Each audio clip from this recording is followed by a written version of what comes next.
Attraverso un gommone stanno portando in salvo dall'abitazione una famiglia. La situazione, come potete vedere, non è effettivamente semplice, è una situazione critica. Sono queste alcune delle immagini che nelle scorse ore hanno colpito duramente il comune di Lignano Sabbiadoro, con numerosi interventi di soccorso da parte dei vigili del fuoco e della protezione civile. Una perturbazione di eccezionale intensità, definita in gergo tecnico temporale autorigenerante, ha scaricato fino a 211 mm di pioggia per metro quadrato in appena 12 ore. Secondo i dati registrati si tratta della quantità di pioggia più alta mai caduta a Lignano in un arco di tempo così ristretto.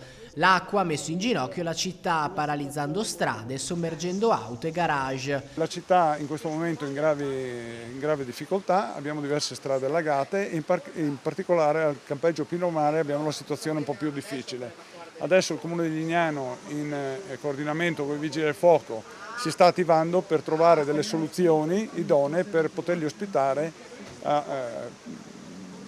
e cercando di dargli una prima accoglienza, una prima assistenza.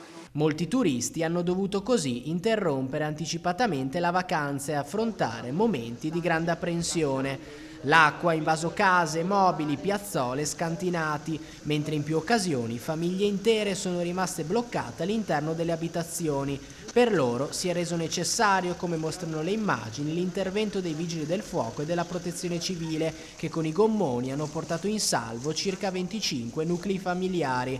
La violenza del temporale ha trasformato intere strade in corsi d'acqua, con automobili sommerse e locali resi inagibili dalle infiltrazioni. I danni all'interno del campeggio si preannunciano ingenti: arredi, impianti e strutture compromessi dall'acqua che, entrando, ha rovinato tutto ciò che ha trovato. Un colpo durissimo per una struttura turistica di riferimento che in poche ore si è ritrovato in ginocchio.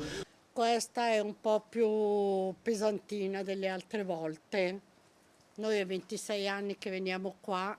In casetta, dal buco, dal foro d'aria, è entrata dentro di lì, adesso pulito perché logicamente loro avranno più cose importanti da fare e abbiamo pulito e aspettiamo.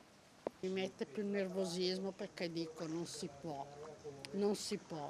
Io dico è giusto che voi dovete fare cose più grosse, ma dovete pensare anche a quelli come noi che vengono nelle casette per star tranquilli e si ritrovano l'acqua. Un campeggio, ma anche una città intera, travolti da un'ondata di maltempo che resterà nella memoria per la sua intensità senza precedenti.